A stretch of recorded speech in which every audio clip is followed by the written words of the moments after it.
at that age. There are so many jobs in leisure and hospitality, in tourism, even in white and blue collar work that is welcome to the skill set that's available for students if they're trained right directly out of high school. And so I think for a lot of people, maybe even upwards of half of the population, high school should be the end. And if we can train those real world skills, not just writing and reading, but home economics, balancing a checkbook, finance, discipline, self sufficiency, avoiding vices, avoiding addiction. I'm not talking about substance, I'm talking about the internet, TikTok, and pornography, and all of that. Having real relationships, romantic, platonic, and everything in between. If you can do that successfully as an 18-year-old from our public schools, our private schools, or our charter schools, the job market should hire you right out of high school. That's the kind of job market I want for our teenagers is look, if you want to go to college, you can, but you should be able to be gainfully employed right out of high school. That also means bringing in a lot of that career technical training, which has now been separate from high school. So it's post high school, bringing that into the high school curriculum starting in sophomore year. I've got like three more questions. We've got time, but the last one I'm going to say for the end of the show, where I have the idea of my role in your administration. And I'm just going to be completely blunt about what it is. I think I should be a consultant on fill in the blank, and I'm going to work for free Florida steaks. That's it. So somewhere in the agricultural play, I just want the free steaks. You know, to Of course. have to pay me. Um, Property taxes. You mentioned in the affordability rant that you went on, that part of it would be to eliminate property taxes. A lot of people, when I talk about it, because to me, property taxes are one of the worst crimes across the US. I mean, I firmly believe that. I don't understand why you should have to rent your land from the government every single year. And then the government comes in and goes, oh, your house went up. You should pay more. What for? My needs haven't gone up. So tell me where in the Florida budget, because people ask me, and to be honest, again, you've embarrassed me that I don't know enough about my localities. How does that keep Florida in surplus if it does? Well, it's a great question. And I'll put it to you this way 5 years ago, 5 years ago to today, we are spending 76% more. The state is collecting 76% more in property tax revenue today than we were 5 years ago. Bobby, are your That's not schools right. 76% better? Your No, roads, your bridges, your infrastructure, your I don't have sewage? 76% more kids. I Yeah, don't drive 76% more places. exactly. And so the question then becomes what's the deal? What's up? It's a total racket, it's a scam. And how you get there is look, if you own a second or third home in Florida, you're not getting property tax relief if I'm governor. If you're a multinational corporation, you own a home, you're not getting property tax relief. If you're a foreigner and you own a home, you're going to pay your full weight. But if you are a Florida resident, you are going to pay $0.00 on your property taxes on your home. What that does, Bobby, is that delivers the biggest tax cut in 100 years for Florida families. That's going to deliver some real oomph into our economy. And you know this, one person's spending is another person's income. That's going to Yeah. be more restaurants, more diners, more local businesses, more agriculture. We are going to really revive the economy from the bottom up via the spending angle. And what I think we need to do is we need to recognize that, yeah, property taxes are a big part of how we've done things. They're still going to be around. If you're a business, you're still going to pay property tax. If you're a hotel, you're still going to pay property tax. If you own a second or third home, you're still going to pay property tax on that second or third home. But the bigger thing is in 5 years, how is it that we are spending 76% more today in property taxes than we were 5 years ago? That is, and is it COVID? Is it the DEI? I don't know what it is, but I'm done and not playing games with it. All we need to do to recalibrate the system is to get spending back to where we were just 5 years ago. And then we can deliver the largest tax cut in Florida history. For some counties, that's going to mean charging tourists a little bit more to make up for the revenue, along with cutting that waste, fraud, and abuse. So if you're in Broward, Dade, Palm Beach, Osceola, Orlando, Brevard, and you've got the cruise port, you've got Disney, you've got Miami, you've got all of that, guess what?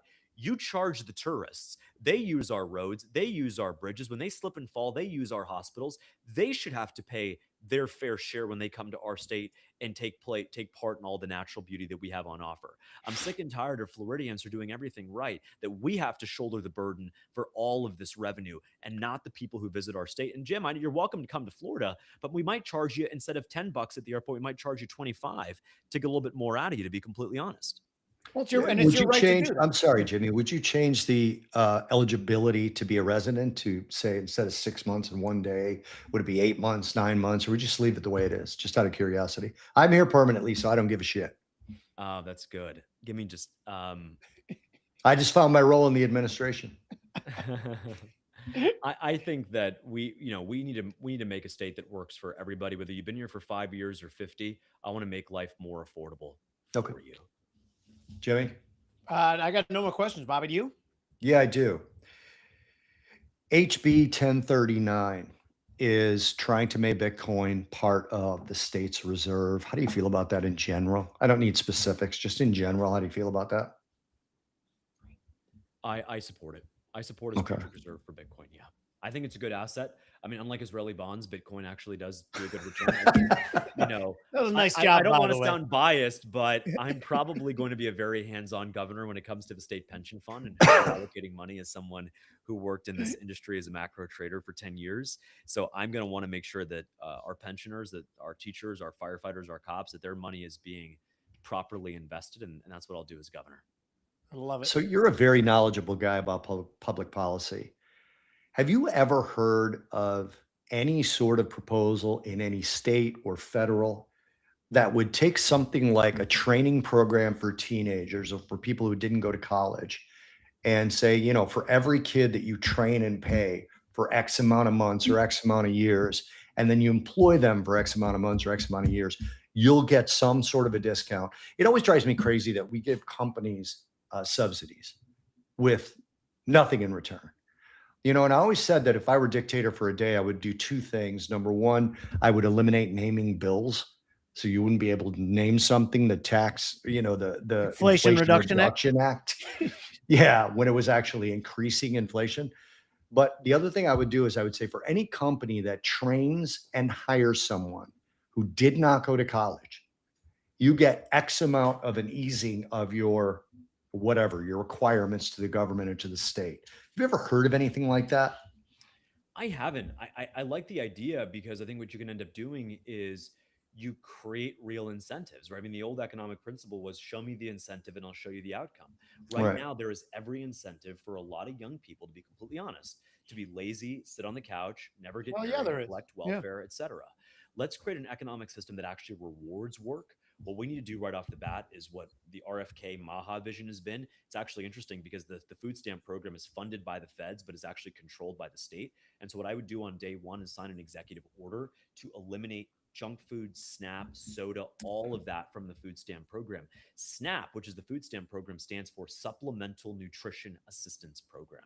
It is not nutritional assistance to let people buy energy drinks and soda and crap on the taxpayer dime.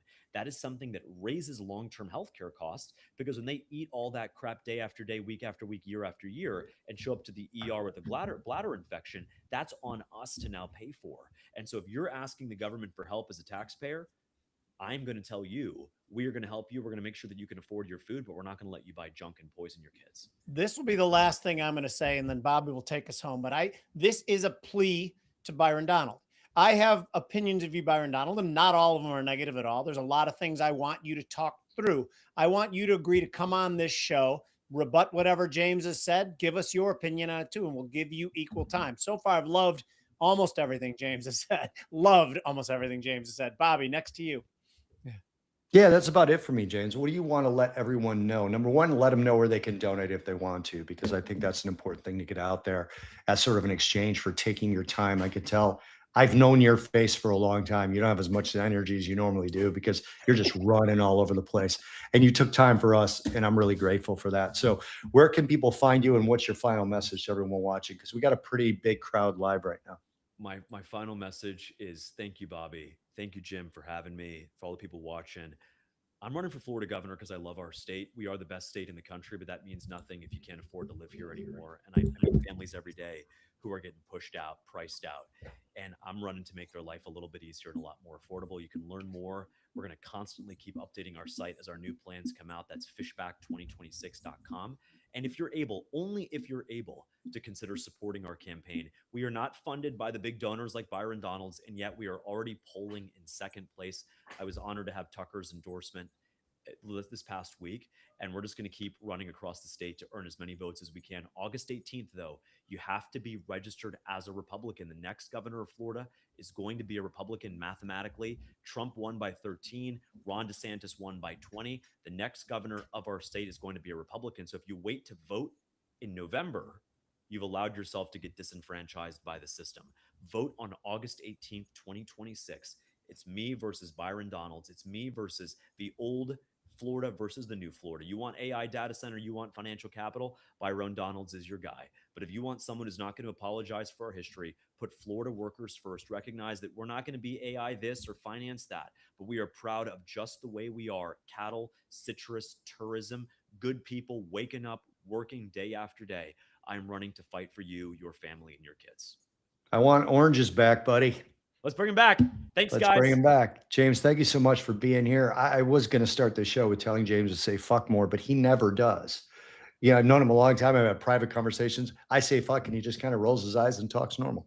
So, guys, thank you so much for watching. This was The Future's Edge. James Fishback. Check out his positions, and if you want to donate, please donate. Again, he didn't ask you to. I'm sort of telling you to. Cheers, guys.